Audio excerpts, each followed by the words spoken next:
We are trying to be as transparent as possible, but we have to protect the safeguard confidential information. This is a very difficult work to strike the balance. But we were requested to provide the report in detail, and we have used our judgment, and we provided a report. And I think the report in the past and the latest report was helpful for the member states to make an informed decision. Our function is to provide the facts to member states to facilitate the decision. It is our function is not to tell everything. So it was satisfactory, and you didn't do any more explanation. I heard from the board members today very nice words about the assessment. Director General, once again, that I just want to follow up the Kyoto's question. You said that there will be some preparation needed for you to make the verification. All in all, when Iran is ready and say that please verify, how long does IAEA need to verify and say that yes, we can implement the agreement? That's question number one. And number two is that you, as a diplomat and now as a DG, has been following this file for a long time, and now that it has come to some sort of a closure, what is your,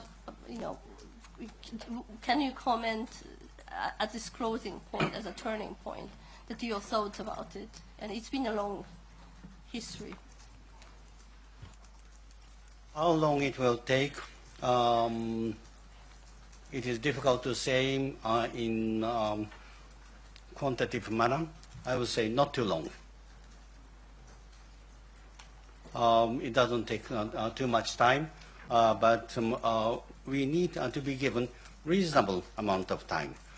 And we are working on serious issues, and this is a very complex issue, and issue is different on case by case. So it is difficult to say how long it will take, but it doesn't take too much time. But we need to prepare for. We need to have some time. 1 week, 2 weeks? 2 weeks. 2 weeks. We have soon Christmas. No? After Iran is ready. After Iran is ready. Iran is ready.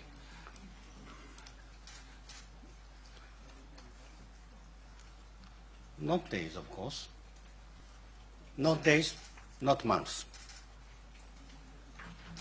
Weeks' time for us.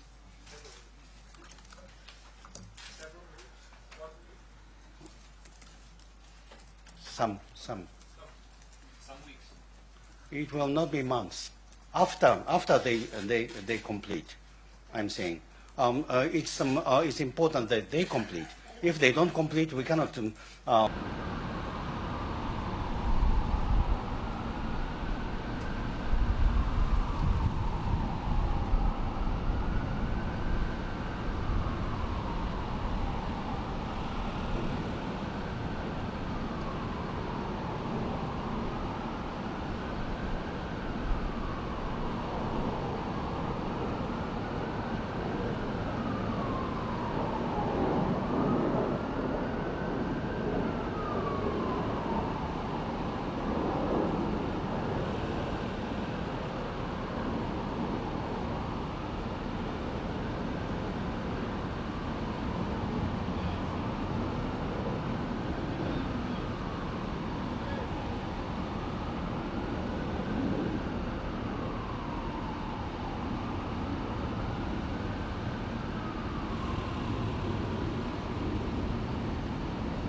how you doing?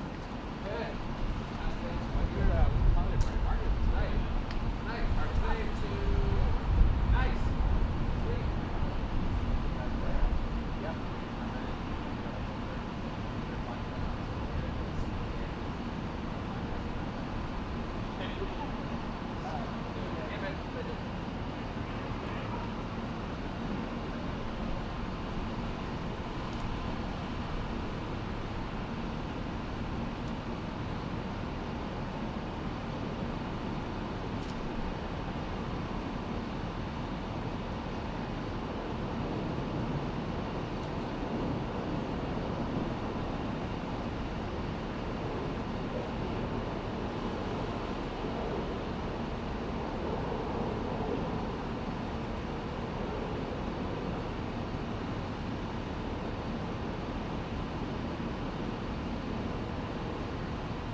you know what I mean?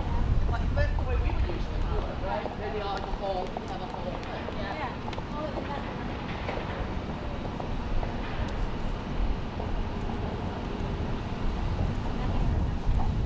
Which is why I feel.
to sit them here. One is going to go here.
Richard W. Roberts, Chief Judge of the United States District Court in and for the District of Columbia, now holding these naturalization ceremonies, will draw nigh and give their attention.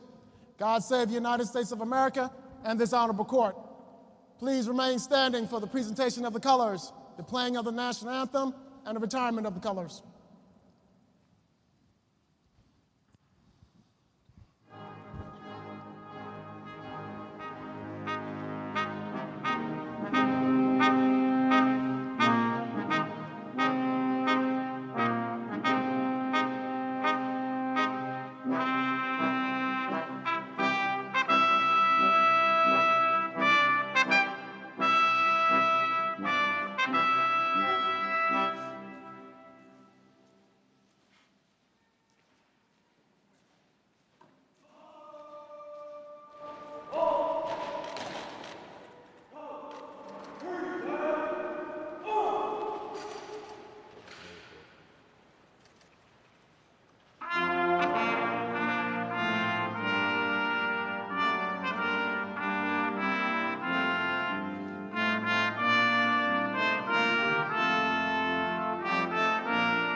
Please be seated and come to order.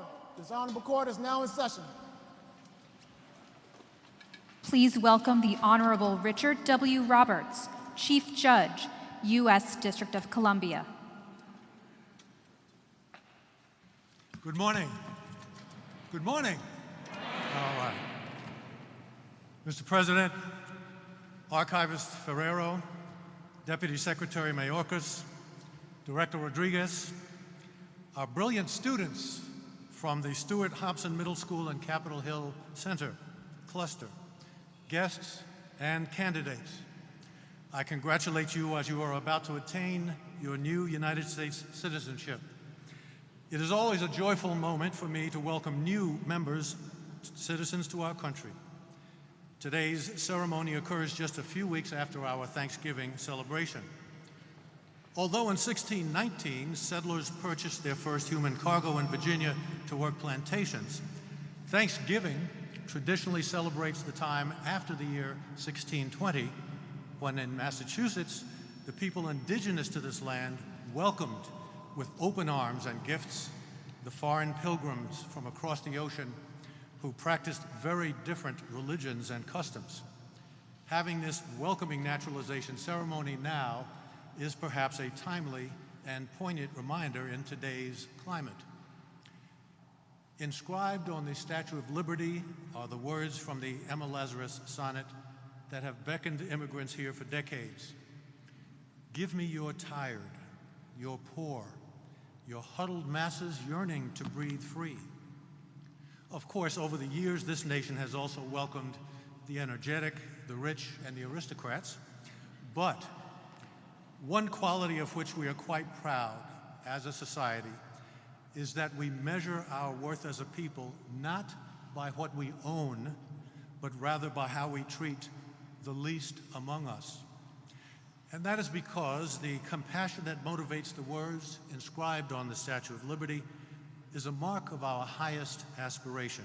And it makes sense, because in other lands where a man's class or caste or complexion might mark him as despised, here it may be a mark of someone's rich and proud ancestry, like those original Americans who civilized this land long before Europe ever discovered that it was here, or the people through whose enslaved labor the mighty engines of American manufacturing and agriculture and enterprise were built, or the descendants of gallant patriots who gave their lives to break colonial bonds so that freedom could flourish and harbor others seeking it.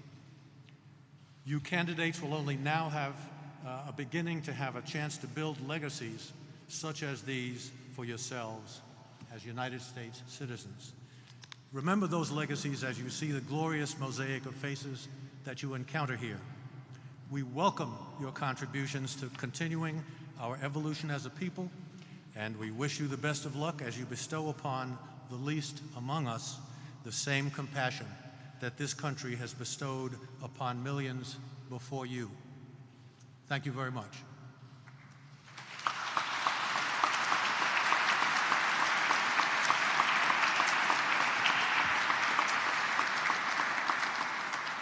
It is now my pleasure to recognize Ms. Cheryl Horn, Deputy Clerk, United States District Court for the District of Columbia, to call the roll. Ms. Horn. Thank you, Your Honor. May it please the court, when your name is called, please stand and answer here or present and remain standing.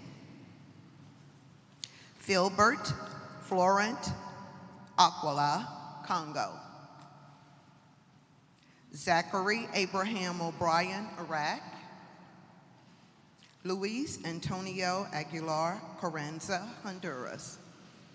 Asmar Tedesi Elmiro, Ethiopia. Bertukan Ferretti Gadea, Ethiopia. Felisa de Guzman Sanchez, Philippines. Margaret Helen Jenkins, Canada. Shippi Singh, Nepal. Andreas Ican, Germany. Aristide William Fambo, Cameroon. Alexander Antonio Sorel Gonzalez, Dominican Republic. Asen Alex Nikolov, Bulgaria. Iwi Elisha Knott, Jamaica. Yvonne de Jesus, Brazil. Dirksko Joaquin Frederick Graf von Faul and Klein Igluth, Germany.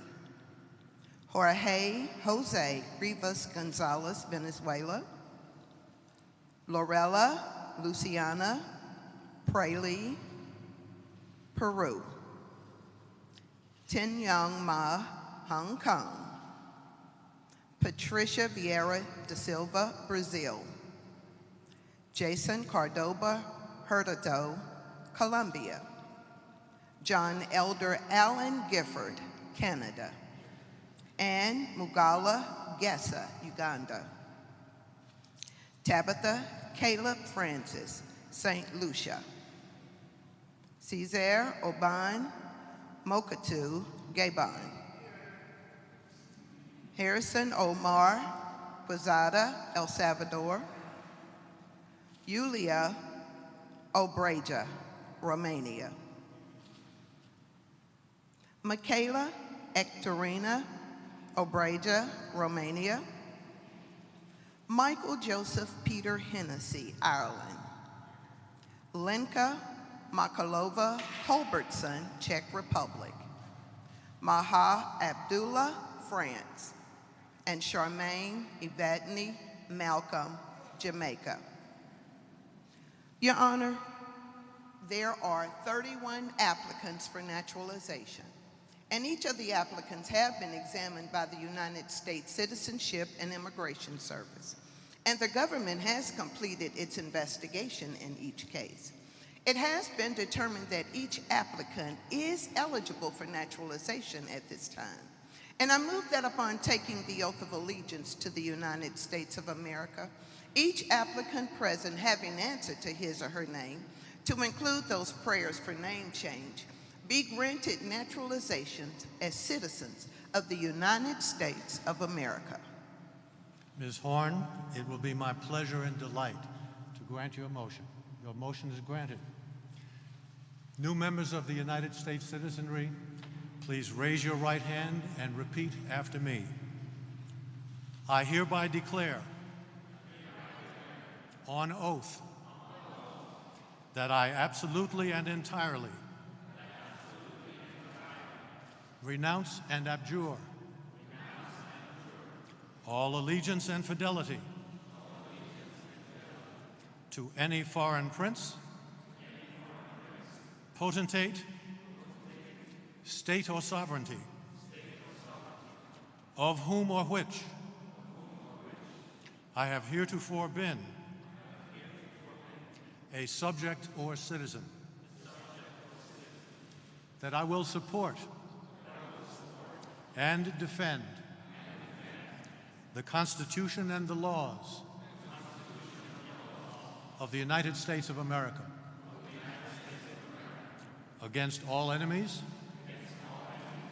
foreign and domestic, that I will bear true faith and allegiance to the same, that I will bear arms on behalf of the United States when required by the law, that I will perform non-combatant service in the armed forces of the United States when required by the law, that I will perform work of national importance under civilian direction when required by the law, and that I take this obligation freely without any mental reservation or purpose of evasion. Let me be the first to congratulate all of you as new United States citizens.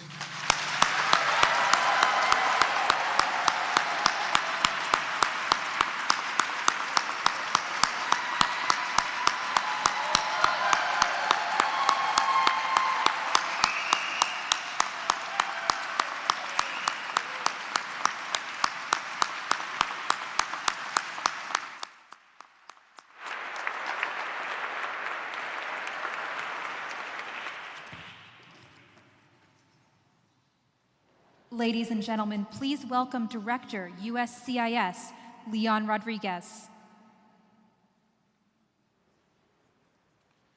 Please join me in reciting the Pledge of Allegiance to the flag. I pledge allegiance. All rise. I pledge allegiance to the flag of the United States of America and to the republic for which it stands, one nation, under God, indivisible, with liberty and justice for all.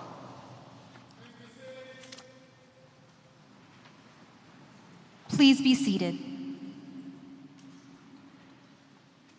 The Civic Renewal Network is an alliance of 26 organizations dedicated to raising the visibility of civics education and providing free, high-quality resources for teachers and classes.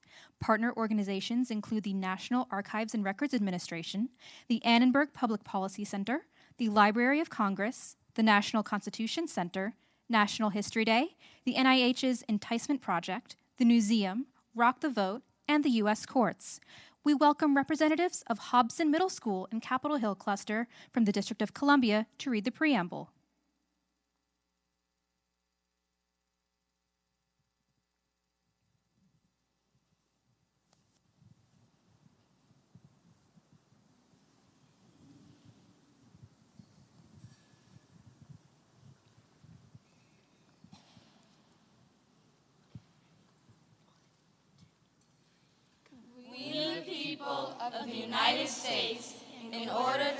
a more perfect union, establish justice, ensure domestic tranquility, provide for the common defense, promote the general welfare, and ensure the blessings of liberty to ourselves and our posterity.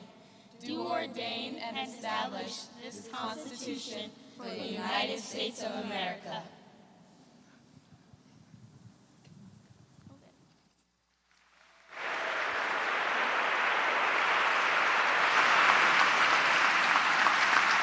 Thank you to the Civic Renewal Network, and let's give another round of applause to these students.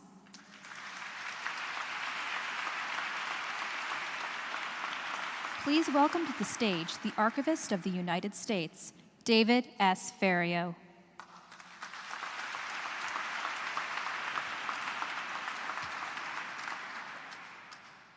I want to add my thanks to the Stuart Hobson Middle School for that wonderful rendition of the preamble. Thank you very much.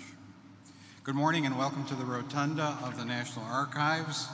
First and foremost, congratulations to our 31 new citizens of the United States. It's a great honor to have the President of the United States here with us today to celebrate your American citizenship.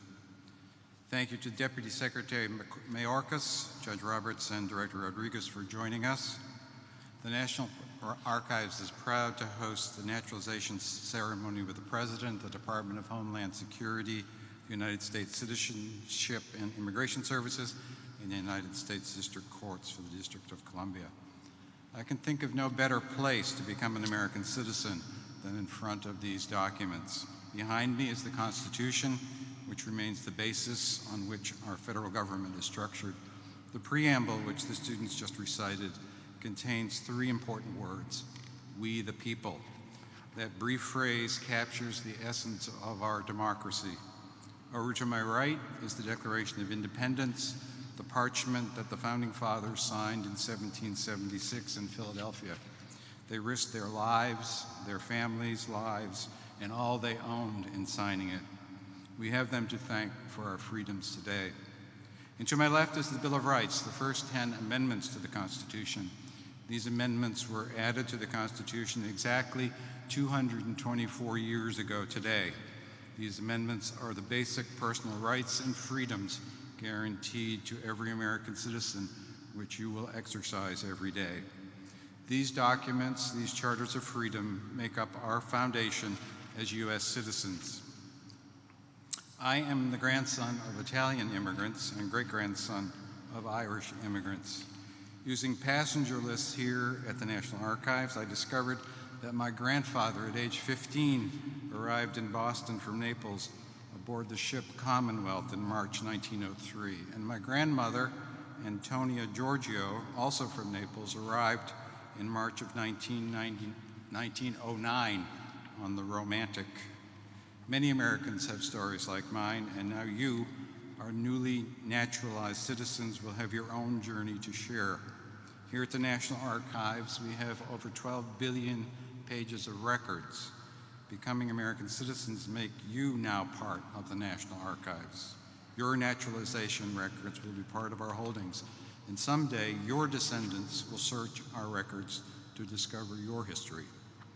Here at the National Archives, history comes to life. We house the tangible reminders of where we have been, how far we have come, and what is possible for each and every American. Each record, large or small, is a representation of a greater story, many of which are still being told today in daily life. The National Archives tells everyone's story, and now your story. Congratulations.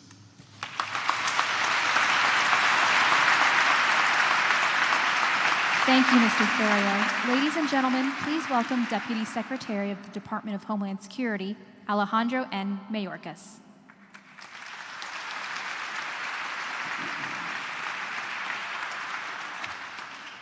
Mr. President, my fellow Americans, congratulations. This is a special day in your lives, and it is an equally special day in the life of our nation. Your identity will from this day forward be shaped by the United States citizenship you have now earned. Our nation's future, in turn, shines with the promise of your contributions. In 1973, I became a naturalized citizen just as you have become one today. My parents, my sister, and I arrived in this country in 1960 as refugees from Cuba.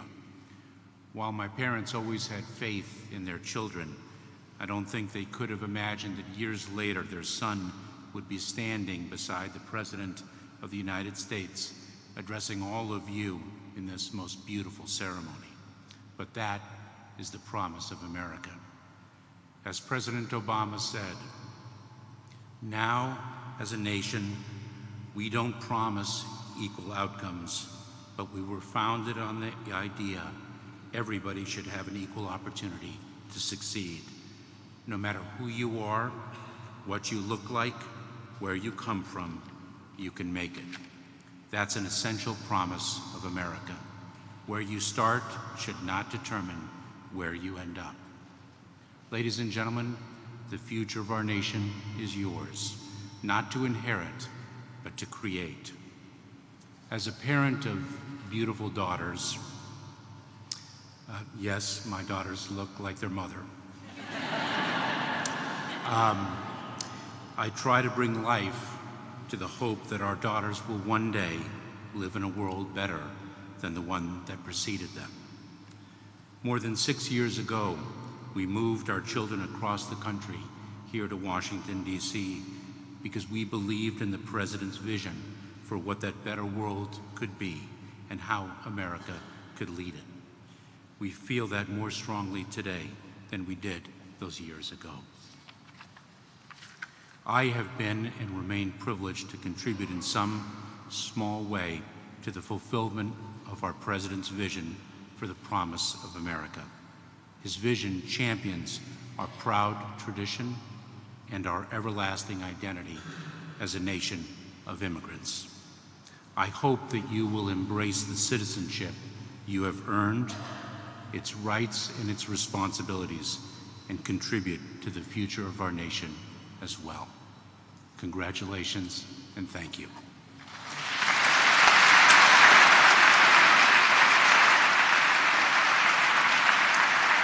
Thank you, Mr. Mayorkas.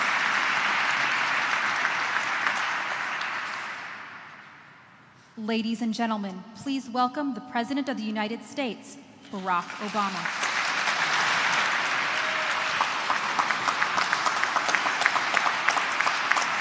Thank you. Thank you so much. Thank you. Please have a seat. Thank you. Well, good morning, everybody. Thank you, Deputy Secretary Mayorkas, Judge Roberts, Director Rodriguez. Thank you to our archivist, David Ferreo, and everyone at the National Archives for hosting us here today in this spectacular setting, and to my fellow Americans, our newest Americans. I'm so excited. You are men and women from more than 25 countries, from Brazil to Uganda, from Iraq to the Philippines. You may come from teeming cities or rural villages. You don't look alike. You don't worship the same way. But here, surrounded by the very documents whose values bind us together as one people,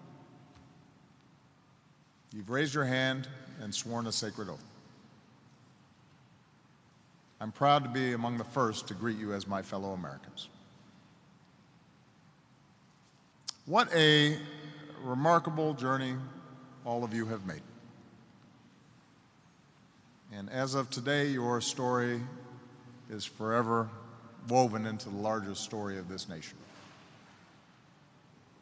In the brief time that we have together, I want to share that story with you. Because even as you've put in the work required to become a citizen, you still have a demanding and rewarding task ahead of you, and that is the hard work of active citizenship. You have rights and you have responsibilities. And now you have to help us write the next great chapter in America's story. Just about every nation in the world, to some extent, admits immigrants. But there's something unique about America. We don't simply welcome new immigrants.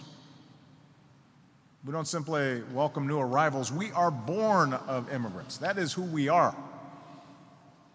Immigration is our origin story. And for more than 2 centuries, it's remained at the core of our national character. It's our oldest tradition. It's who we are. It's part of what makes us exceptional. After all, unless your family is Native American, one of the first Americans, our families, all of our families, come from someplace else. The first refugees were the Pilgrims themselves, fleeing religious persecution, crossing the stormy Atlantic to reach a new world where they might live and pray freely. 8 signers of the Declaration of Independence were immigrants. And in those first decades after independence, English, German, and Scottish immigrants came over, huddled on creaky ships, seeking what Thomas Paine called asylum for the persecuted lovers of civil and religious liberty. Down through the decades, Irish Catholics fleeing hunger, Italians fleeing poverty, filled up our cities, rolled up their sleeves, built America. Chinese laborers jammed in steerage under the decks of steamships, making their way to California to build the Central Pacific Railroad that would transform the West and our nation.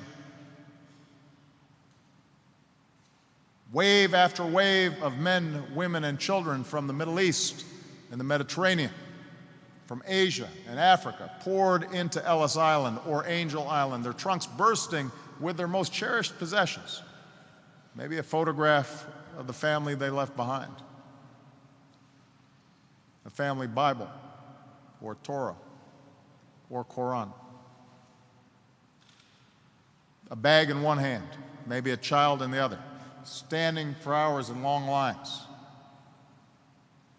New York and cities across America were transformed into a sort of global fashion show. You had Dutch lace caps and North African fezzes, stodgy tweed suits, colorful Caribbean dresses.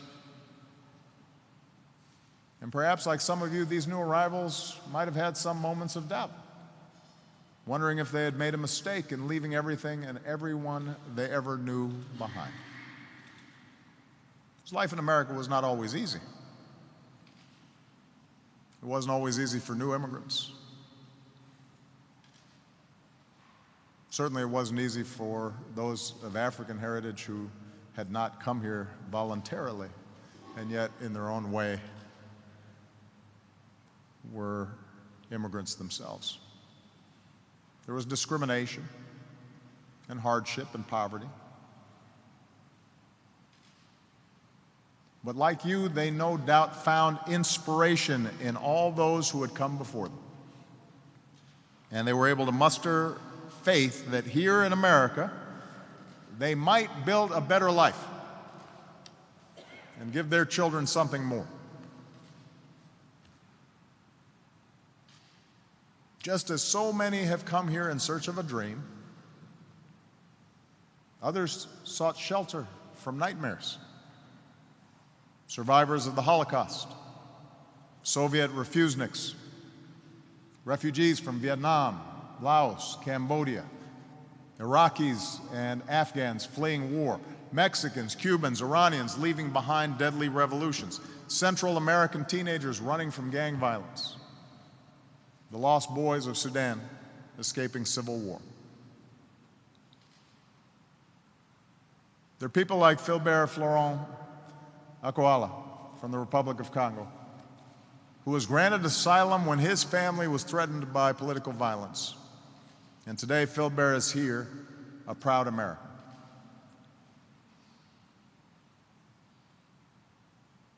We can never say it often or loudly enough. Immigrants and refugees revitalize and renew America.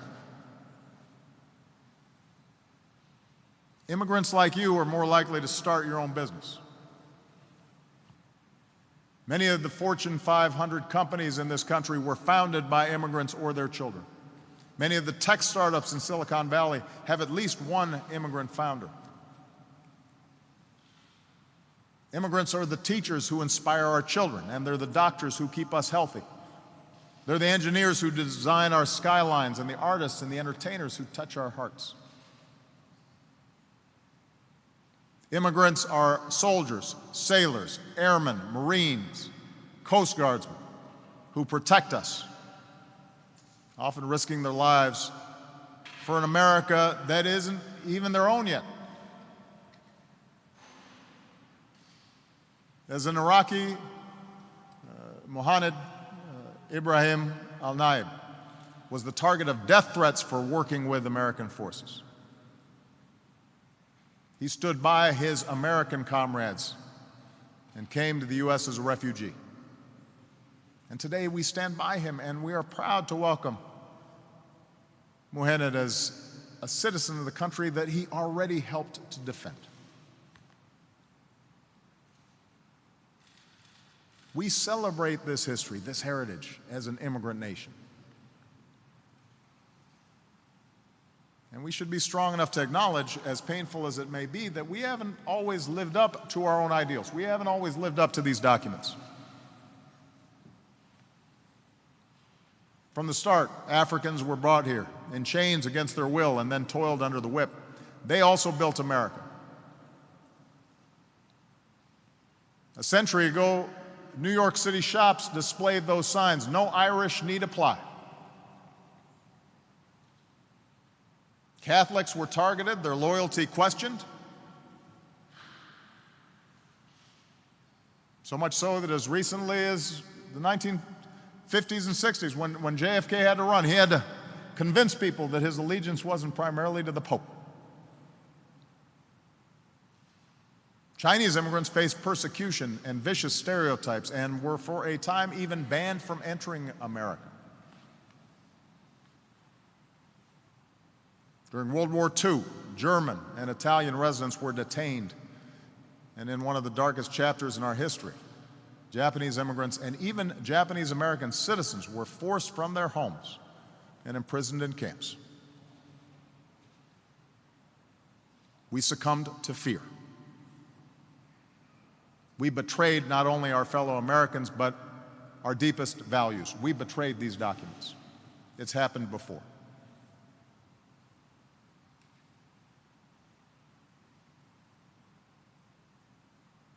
And the biggest irony, of course, is that those who betrayed these values were themselves the children of immigrants. How quickly we forget. One generation passes, two generations passes, and suddenly we don't remember where we came from. And we suggest that somehow there is us and there is them, not remembering we used to be them.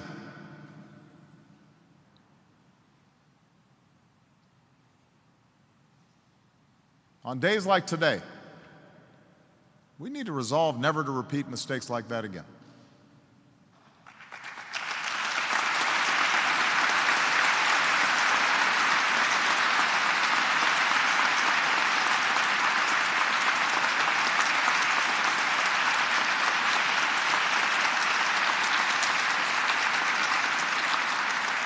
We must resolve to always speak out against hatred and bigotry in all of its forms, whether taunts against the child of an immigrant farm worker or threats against a Muslim shopkeeper.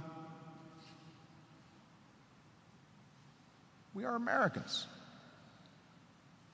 Standing up for each other is what the values enshrined in the documents in this room compels us to do, especially when it's hard, especially when it's not convenient.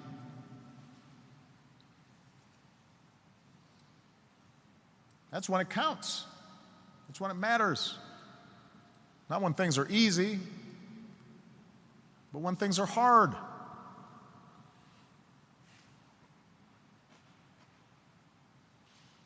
The truth is, being an American is hard. Being part of a democratic government is hard. Being a citizen is hard. It is a challenge. It's supposed to be. There's no respite from our ideals. All of us are called to live up to our expectations for ourselves, not just when it's convenient, but when it's inconvenient, when it's tough, when we're afraid. The tension throughout our history between welcoming or rejecting the stranger, it's about more than just immigration. It's about the meaning of America. What kind of country do we want to be? It's about the capacity of each generation to honor the creed as old as our founding, e pluribus unum, that out of many we are one.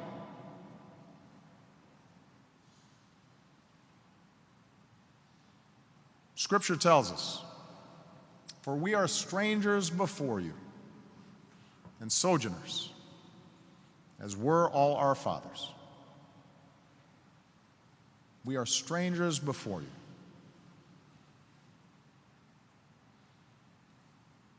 In the Mexican immigrant today, we see the Catholic immigrant of a century ago.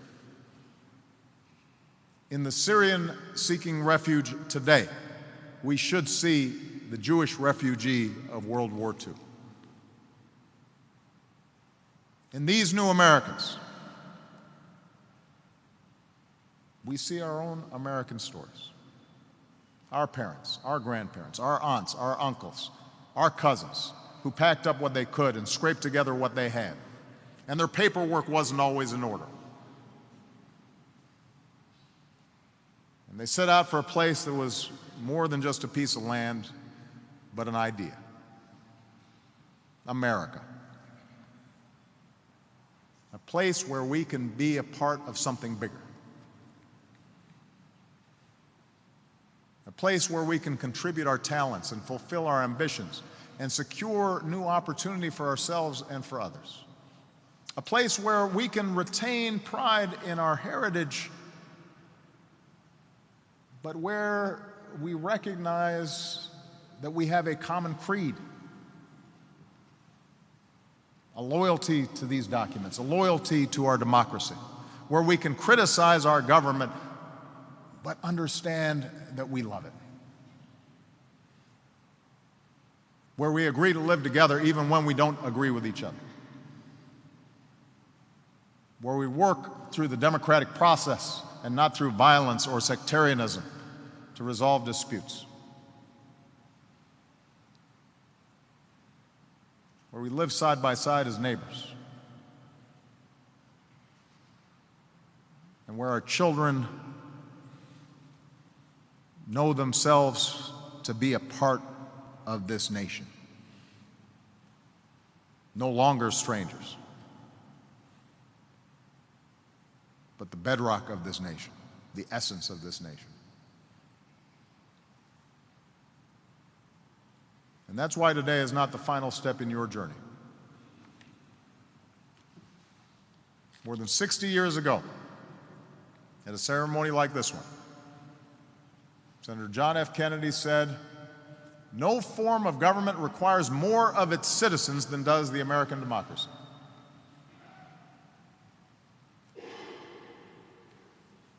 Our system of self-government depends on ordinary citizens doing the hard, frustrating, but always essential work of citizenship, of being informed, of understanding that the government isn't some distant thing, but is you, of speaking out when something's not right, of helping fellow citizens when they need a hand, of coming together to shape our country's course. And that work gives purpose to every generation.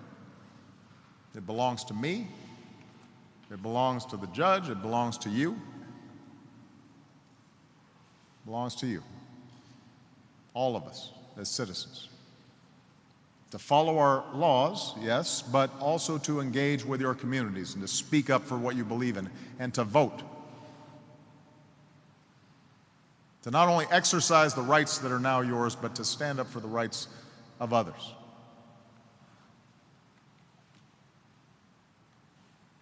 Birtukan Guduya is here from Ethiopia. She said, "The joy of being an American is the joy of freedom and opportunity. We've been handed a work in progress, one that can evolve for the good of all Americans." Couldn't have said it better. That is what makes America great. Not just the words on these founding documents, as precious and valuable as they are, but the progress that they've inspired.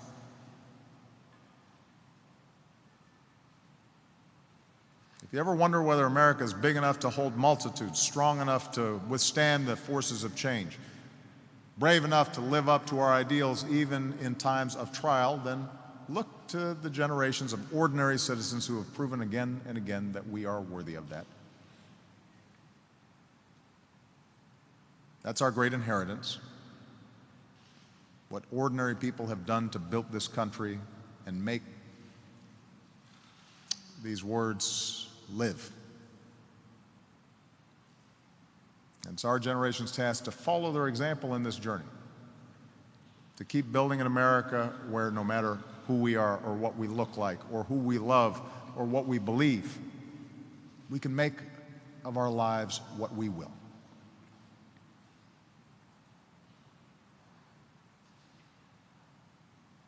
You will not and should not forget your history and your past. That adds to the richness of American life. But you are now American. You've got obligations as citizens. And I'm absolutely confident you will meet them. You'll set a good example for all of us, because you know how precious this thing is. It's not something to take for granted. It's something to cherish and to fight for. Thank you. May God bless you. May God bless the United States of America.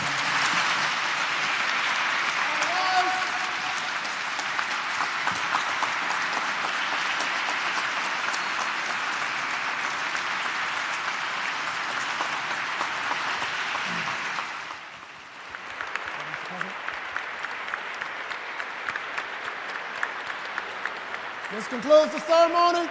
This honorable court is now adjourned.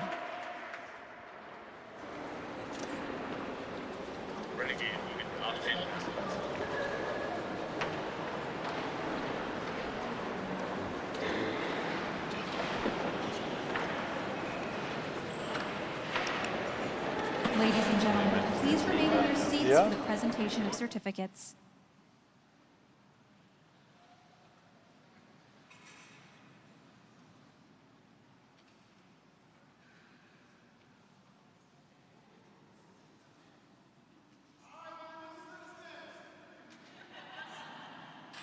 Like I told you before, I laugh, I joke, I have fun, but I'm not playing. I can get the serious look off now.